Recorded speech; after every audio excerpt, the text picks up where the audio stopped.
Nos habíamos quedado en que el padre Félix pues se enferma, su salud había sido muy precaria, estaba pues con una gran debilidad y las enfermedades del padre Félix pasaban sobre todo por algo gastrointestinal. Después se va a saber que lo que tenía era una infección mediana, pero en ese momento no se conocía bien, lo único que digamos que síntomas eran la debilidad y pues la incomodidad del cuerpo. Él va a tener ese contacto con la muchacha Ana María Gómez Campos que pues le va a abrir un nuevo panorama y se acuerdan que ella cuando recibe esa invitación del padre Félix y se entusiasma, después se enferma y pone todo pues el proyecto en manos de Dios, se pone él en manos de María en esa enfermedad y le, le encuentran pronto la cura a su enfermedad. Entraba y salía frecuentemente al Hospital Francés en la Ciudad de México y después ya que se siente un poco mejor, empieza a pensar en fundar con Ana María una escuela apostólica para preparar a los futuros sacerdotes. Entonces empieza a pensar el padre Félix que Puebla es el mejor lugar. Ahí el segundo arzobispo de Puebla, don Enrique Sánchez Paredes, ¿se acuerdan aquel que había sido el rector del seminario palafoxiano cuando llegó él procedente de Francia? Es ahora el nuevo arzobispo, pero sucede que el 25 de marzo de 1923, este jovencísimo arzobispo muere repentinamente estando en una visita pastoral. Entonces, pues se quedan sorprendidos de la muerte. No llegaba a cumplir 46 años y ahora también recibe la noticia de que es elegido un nuevo padre general en la congregación de sus hermanos, los sacerdotes maristas, y es elegido el padre Ernesto Rie el 11 de agosto de 1923. Piensa el padre Félix que esta nueva elección será para él beneficiosa y como veremos, sí lo será.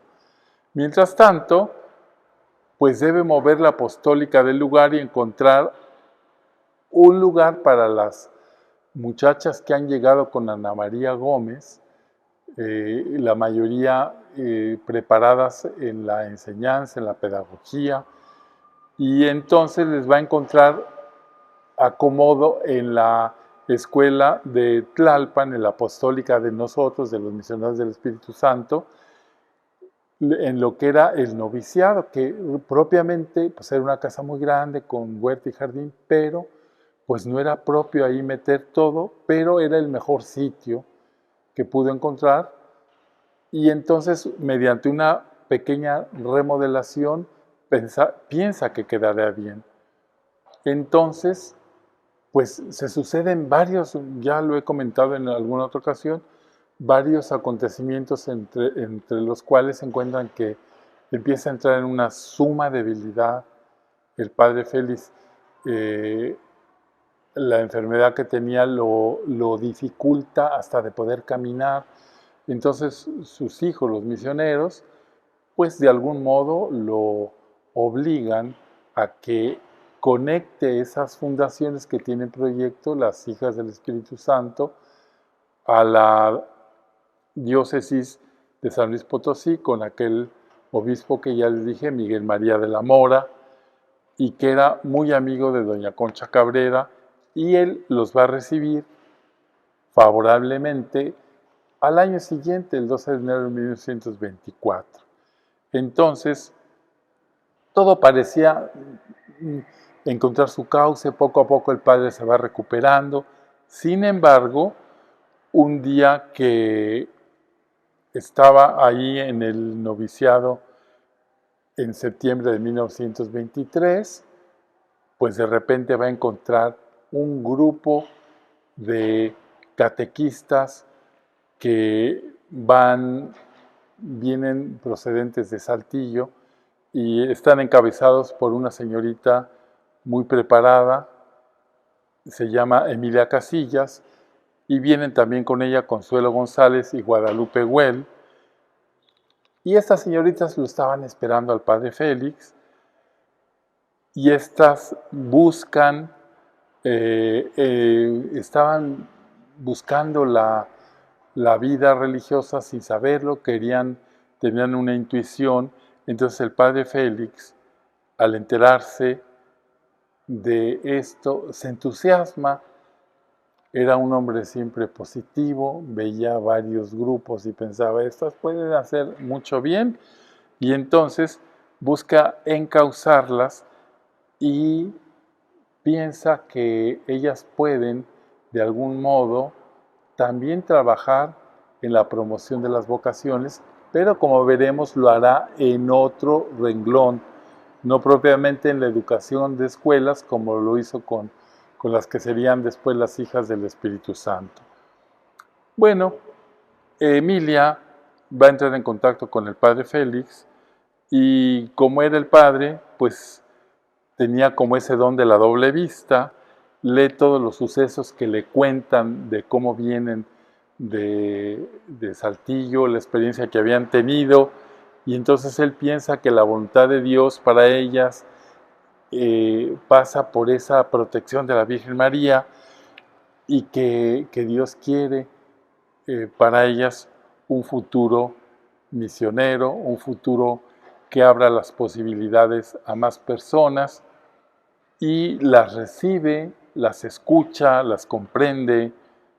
Él nunca había pensado en una vocación catequística, no había pensado pues cómo podría ser una congregación que se dedicara a este tipo de enseñanza. Sin embargo, se le enciende pues el corazón, las ideas, cuando estas muchachas le platican su experiencia, y entonces él piensa que él puede también fundar una congregación que active la catequesis en los lugares en donde no llegan los sacerdotes. Esto no va a ser inmediato, es un proceso, como veremos. Tuvo que ver una encomienda que el arzobispo de México le hace a la congregación y que el padre Félix acepta. Entonces, le parece que esa nueva modalidad, es decir, la catequesis en los pueblos, en las personas marginadas, después va a pensar también en los indígenas, piensa que se pueden fusionar con lo que ya tiene con las hijas del Espíritu Santo, y entonces piensa que pues todo es un don de Dios para poder promover en la iglesia lo que tanta falta hace, y que en México está viviendo con tanta crudeza como es la falta de sacerdotes por la persecución. Bueno, el padre Félix va a ir poco a poco pues como decantando las ideas, va a tener varios intentos, luego va a querer fusionar a las señoritas catequistas con las maestras y no le funciona, porque tienen distinto carisma, porque son líderes tanto Ana María como Emilia, y no va a haber un entendimiento. Pero por lo pronto el padre Félix va a escribir nuevamente a su nuevo superior general, el padre Ernesto Río, exponiéndole su caso. Sabemos que estaba siempre con, como decimos, esa figura, ¿verdad?, dramática, pero muy cierta, con la espada de Damocles. Estaba, pues, pensando que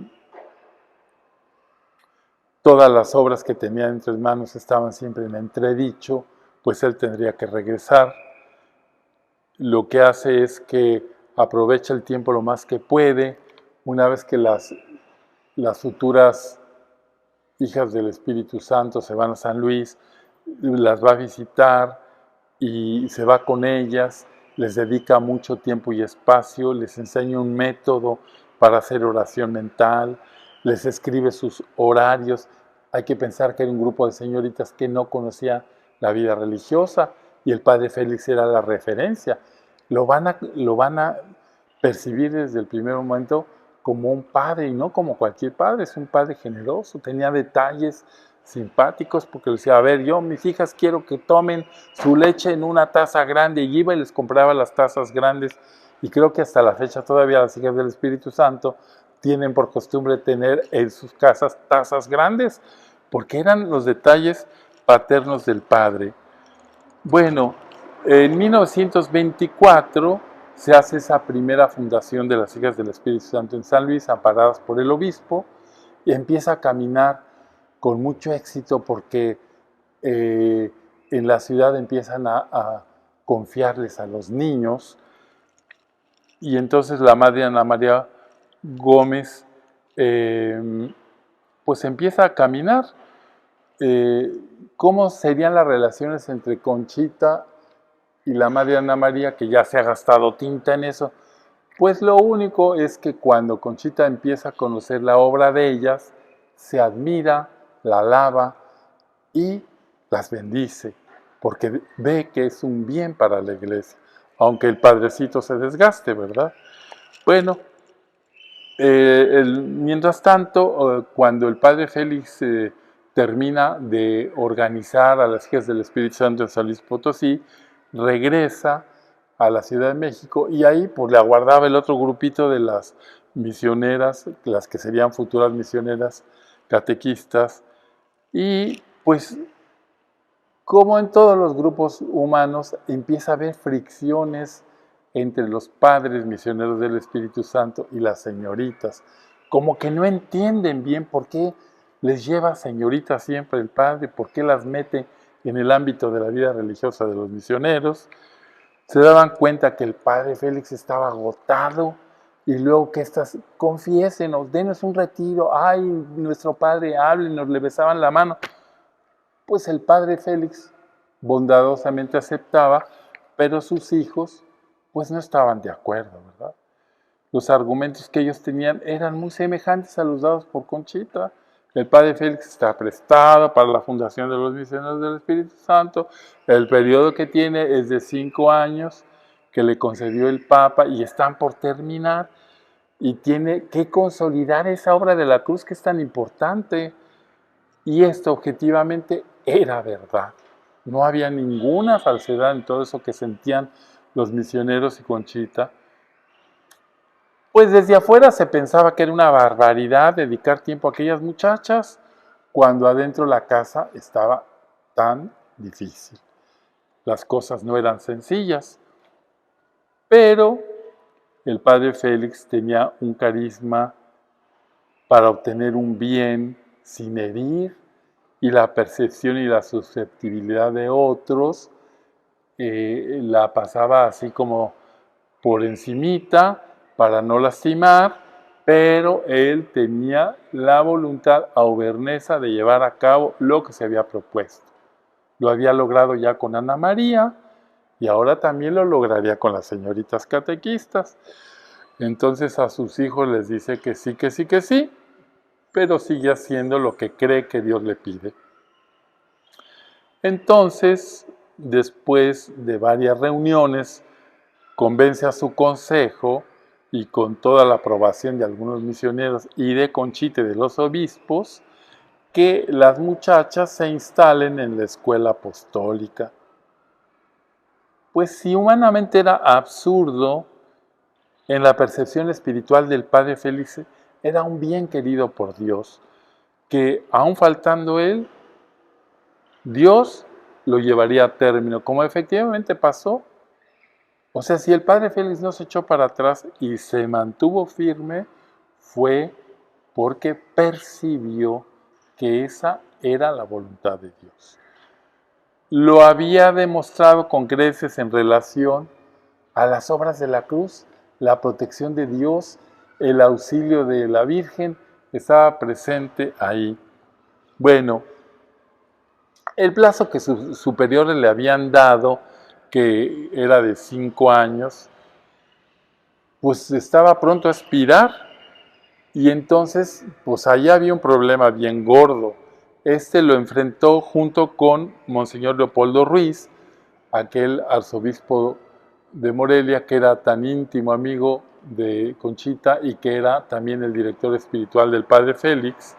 Y entonces, pues, este arzobispo de Morelia tenía pensado ir a su visita ad limina apostolorum en Roma, esa que cada 5 años hacen los obispos, y entonces piensa que él aprovecharía esa visita para empujar, para promover el decretum laudis de los misioneros, que había sido solicitado por la congregación, y para también desenredar de alguna manera el conflicto de la Sociedad de María y la Santa Sede para que pudieran autorizar el paso del padre Félix hacia los misioneros. Entonces era una gran misión y una gran obra que llevaba don Leopoldo Ruiz, y para eso pidió el apoyo de todos los obispos en cuyas diócesis los misioneros tenían ya casas de su congregación, y también a todos los obispos que simpatizaran con las obras de la cruz y con doña Concha Cabrera, que no eran pocos. Entonces el contexto es que en Europa pues las cosas habían cambiado, había un nuevo superior general, como ya dijimos, el Papa Pío XI estaba decidido también de algún modo, después de tantas dificultades, a recuperar la presencia de la Iglesia en el mundo, y los obispos, pues que es una parte importantísima, estaban de su lado para promover ese cambio. Entonces, también Monseñor Ruiz le decía al padre Félix, oiga, tenemos muchas probabilidades reales de obtener lo que se pide. En todo caso, como siempre lo hacían, pues Dios tiene la última palabra. Roguémosle a Dios que nos asista. Bueno, mientras el padre Félix, pues que no descansa, se dedica a buscar vocaciones para las hijas del Espíritu Santo. Era de las cosas que se le censuraba, ¿verdad? Ya que por diversas situaciones se habían reducido de número. No hay que olvidar que estamos en un periodo todo el tiempo de agresión del Estado hacia la Iglesia. Entonces, pues se dedica a buscar vocaciones, decide llevar a su madre espiritual, a doña Concha Cabrera, a visitarlas a San Luis Potosí, ya que a pesar de las diferencias que pueda haber, Conchita siempre vio el bien de la Iglesia.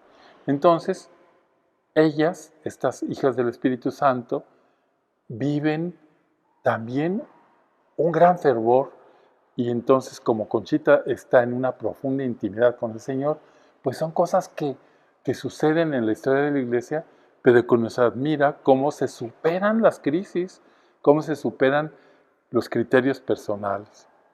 Entonces,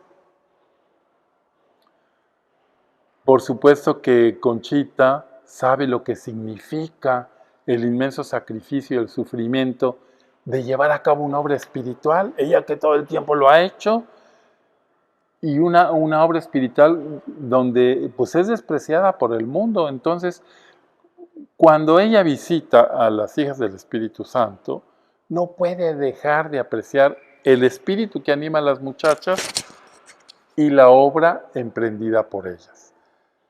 Entonces, escribe en su cuenta, llegó el padre Félix y me llevó a visitar a las de la escuela. Muy ordenados y adelantados los niños. Ya hay 55. Las señoritas son dirigidas de los misioneros y almas muy hermosas y de mucha virtud.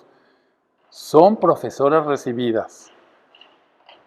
Tienen el Santísimo y están felices. Dios bendiga esta obra que prepara sacerdotes. Entonces, como vemos, pues cuál disensión. Conchita estaba absolutamente agradecida con Dios por esta fundación. Bueno, de vuelta a la Ciudad de México, que regresan el padre Félix y Conchita, a pesar de las esperanzas puestas en el Papa Pío XI y en la Santa Sede, pues el Papa decide todavía no otorgar el Decretum Laudis que es el decreto de alabanza que pues a una congregación le da una estabilidad, es decir, pasa de ser de derecho diocesano a derecho pontificio, y eso quiere decir que es una obra establecida, como ya lo habíamos mencionado en otro lugar. Pues la realidad es que era muy pobre la congregación, no llenaba los requisitos todavía exigidos por las normas, no estaban suficientemente desarrollados, tenían una economía precaria, tenían un futuro incierto, tenían un contexto agresivo. Entonces, prudentemente la Santa Sede dice, no, esperen. Realmente esto no era lo peor. El propio Monseñor Ruiz, quien había informado al padre Félix de la negativa, el arzobispo, también le informaba que en relación con su cambio de congregación, pues había un enredijo y que se había vuelto a hacer en la Santa Sede otro rollo, porque el padre Copperé, que ya habíamos comentado antes, que le había dicho en cuanto a su asunto de la fundación, me dijo, esto lo escribió el padre Félix, yo me opondré. El padre Copperé era de la Sociedad de María y era el procurador general, el que llevaba todos los asuntos de la Sociedad de María ante la Santa Sede. Entonces estas son sus palabras. Su fundación, yo me opondré. Y agregó sonriendo, escribe el padre Félix, seré su enemigo para impedir el éxito de lo que pretende, porque yo no creo en revelaciones. Pues es un texto muy duro que al padre Félix le hizo sangrar el corazón y no se contentó con esta amenaza, sino que el padre Copperé lo acusa en la congregación de religiosos de dirigir espiritualmente a la señora Cabrera, cosa que estaba prohibida por la Santa Sede, pero cosa que no era verdad, y de no tener una doctrina sólida y de no ser muy obediente a lo que le habían dicho los superiores.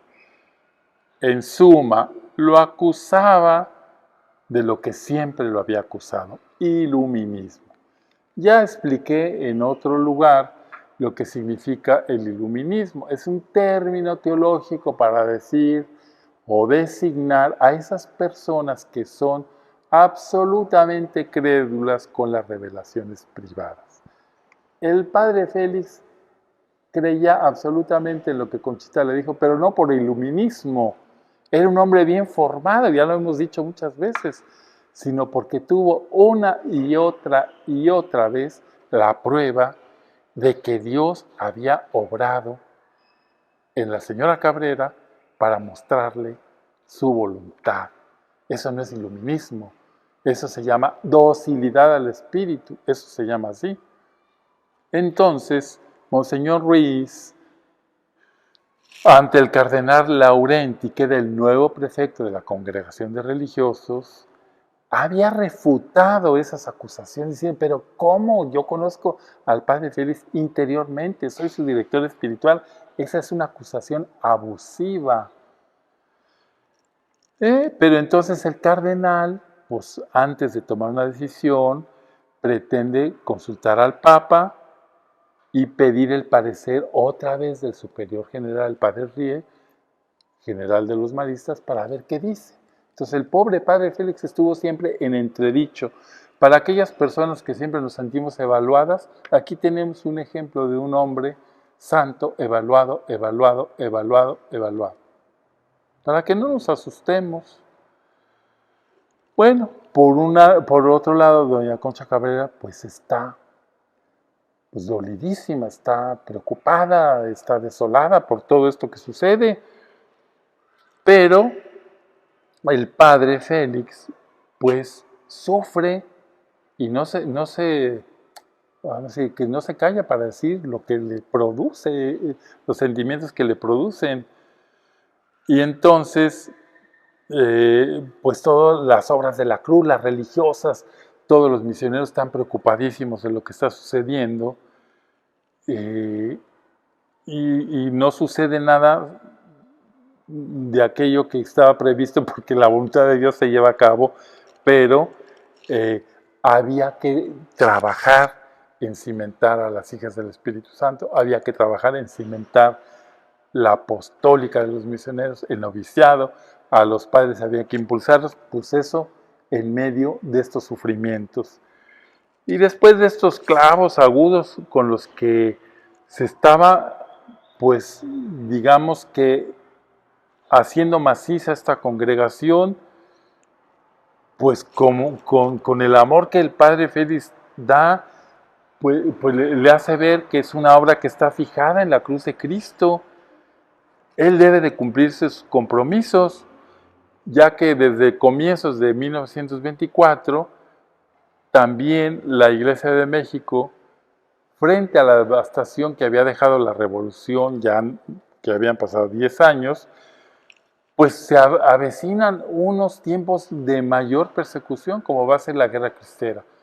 En el año de 1924, los obispos, viendo que la situación está extremadamente complicada, entonces ellos deciden convocar, no sé yo ustedes qué piensen, si fue prudente o no, pero es que los obispos estaban hartos de la agresión del Estado y deciden convocar a un Congreso Eucarístico Nacional para decirle al gobierno, la iglesia que tú estás persiguiendo está viva.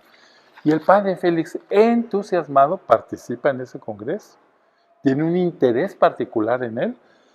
Pues el padre Félix era un hombre también de iglesia. O sea, lo que se proponía, él entraba. Y pues, claro, la obra de la cruz es toda eucarística. Entonces, le piden a él que dé una conferencia sobre las vocaciones, que tenemos ahí sus apuntes, todo lo que hizo. Y luego también pues toma, digamos, una parte importante en la organización. El padre Félix es, como he dicho, un entusiasta, y a pesar de todas las prohibiciones, pues no tenía miedo.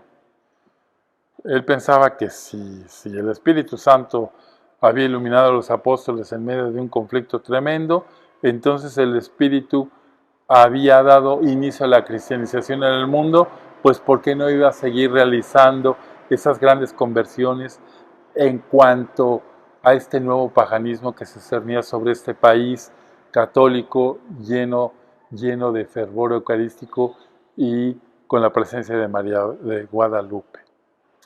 Bueno, el padre Félix regresó de San Luis, habló con Conchita, con su consejo, con las religiosas de la cruz y con las otras obras y con los obispos, y entonces se organizaron para recabar firmas porque él estaba interesadísimo en que el país se consagrara al Espíritu Santo. Era una cosa que Jesús le había pedido a Conchita una y otra vez, que se consagre el mundo al Espíritu Santo. Entonces, él piensa, este momento del Congreso Eucarístico es lo más oportuno. Entonces se organizan y reúnen 180,000 firmas. Estamos hablando en un país que está absolutamente quebrado por las guerras y la persecución.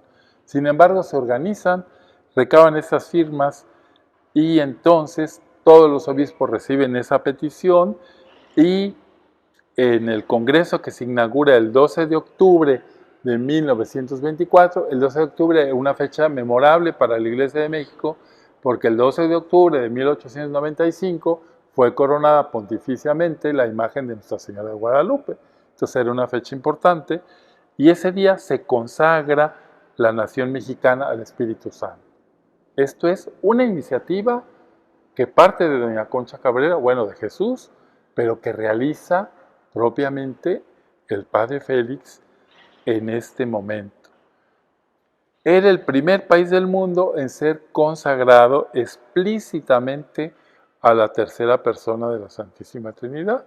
Bueno, yo digo, la Iglesia de México le debe pues gratitud al padre Félix por este trabajo en medio de todas sus cosas difíciles. Entonces, bajo el amparo del Espíritu Santo, el padre Félix, con el fin de apoyar las gestiones hechas por Monseñor Leopoldo Ruiz, volvió a la carga sobre su negocio en la Sociedad de María. Entonces, el 16 de diciembre de 1924, escribió de nuevo al padre Ernesto Ríos, su superior, pidiéndole que le ayudara a pasar de la Sociedad de María a los misioneros del Espíritu Santo. A ver, ya iban muchos años. Estábamos de fundación 1914, iban 10 años.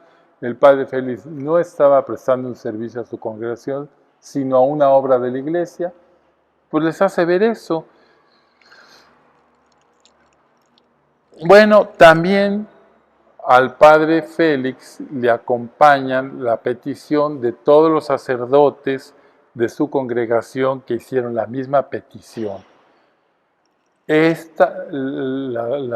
Digamos que la petición decía así: esta congregación que ha fundado y desarrollado con tantos trabajos y vencido tantas dificultades, no podrá sobrevivir si él se separa de ella, o al menos sufrirá un perjuicio de gravísimas consecuencias. Su sola presencia será siempre un poderoso apoyo para esta naciente congregación, que lo venera como padre y fundador. Era lo que sus hijos decían al padre general para que se le ablandara el corazón. El padre Félix estaba agotado y encuentra oposición entre los suyos por las nacientes obras de las hijas del Espíritu Santo, que según los padres lo tiene exhausto. Y era verdad, como ya lo dijimos, se repite una y otra vez porque en la historia esto sale así. Con estas penas y el padecimiento, además empieza a tener un padecimiento en las muelas que le provocan hemorragias, pero el padre no se detiene, sigue adelante.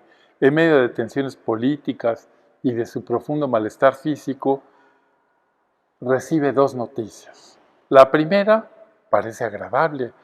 El padre Ernesto Ríos, superior general, a través de una carta que resulta conmovedora, ha decidido dar su consentimiento para que cambie de congregación el día 9 de enero de 1925. Después de tanto, se va a cumplir lo que doña Concha Cabrera le dijo: usted, padre, saldrá con el permiso de sus superiores. Costaba trabajo creer eso, porque pues todos se oponían, y entonces pues todos se alegran, comenzando por doña Concha Cabrera, que escribe: Hosanna, Te Deum, una alegría general en los misioneros del Espíritu Santo, en la escuela apostólica y en la casa de la cruz. Nada se diga de mí. ¿Cómo causó felicidad esta noticia? Yo le recé en cruz, en mi pobre oratorio, llena de inmensa gratitud por Dios. Había dicho mi buen Jesús, hablando del padre Félix: él será de esta congregación de la cruz y de los misioneros. Y su palabra está cumplida. Continúa: la emoción me ahoga.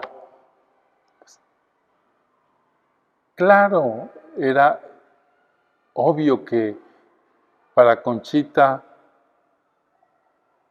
este hecho significó, ¿qué significó? Pues que todo lo que había ido viviendo no era un invento, o era un capricho, o se le había ocurrido a ella. No, era el querer de Dios. Y este hecho, una vez más, le corroboraba esa verdad. Bueno, en realidad en la Santa Sede el padre Copedé seguía manteniendo los nudos pese a la buena voluntad de Monseñor Río. O sea, por un lado era el padre Río que había dicho la buena noticia, pero ahora faltaba la Santa Sede. Las acusaciones de iluminismo continuaban pesando sobre él y manteniendo todo detenido. Vaya, ¿de verdad que se necesitaba la intervención superior para desbaratar esto? Bueno, la segunda noticia que recibió, ¿se acuerdan que eran dos? La primera ya la dije, y la segunda es que los Greville quieren que el padre Félix vaya una vez más a Europa. Pobre padre Félix.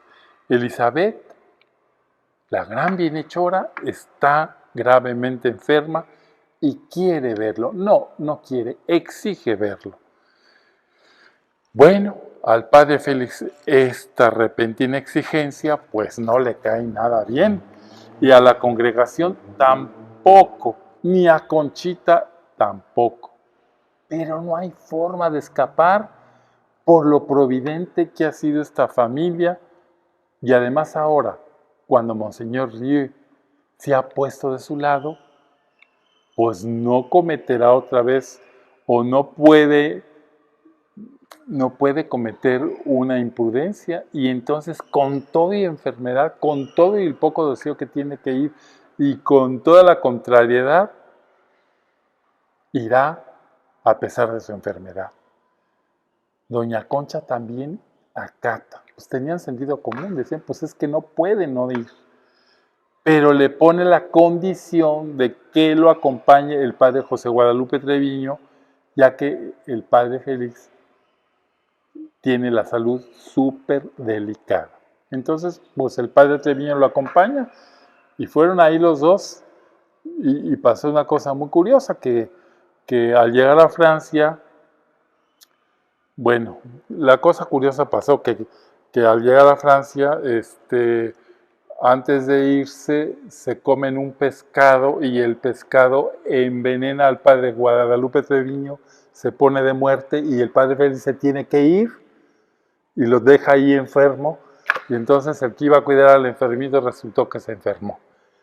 Bueno, al llegar a Francia, ya en Saint-Nazaire, se entera que Elizabeth, que vive en Londres, está más mala de lo que imaginó, al grado que le prohibieron visitas. Entonces le dice, padre, ya llegó, pues no me puede visitar porque el médico me prohibió visitas. Agárrese usted la cabeza. Pero así fue. Para empezar, entonces, se dirige a Roma a ver qué puede hacer con el enredo que ha hecho el padre Copperet. Antes se detiene en Moncalieri, cerca de Turín, con el fin de poner al punto la edición italiana del libro de Conchita ante el altar. Ya les comenté que doña Concha Cabrera, pues por todos estos oficios del padre Félix había publicado en varias lenguas. Y también quiere ir a Moncalieri, donde está Monseñor Rieu, a saludarlo, agradecerle vivamente y personalmente su comprensión y preguntarle también qué debe hacer. Pero la contestación, pues, lo hace temblar. Le dice su superior general, debe esperar en paz la respuesta de Roma, debe irse a México, continuar la obra que le ha sido encomendada, sin preocuparse en adelante de la fecha en que expiraba el plazo de 5 años. Pero usted váyase. Pero el padre Félix ha esperado ya demasiado tiempo, y esa respuesta que está ahí, pues de nuevo no le satisface. ¿Cómo? Hablará directamente con Monseñor Copperet y con Monseñor Laurenti para que puedan desenredar este asunto. Entonces, dejando al padre, como ya dije, Treviño en Francia, en Turín, se dirige a Roma.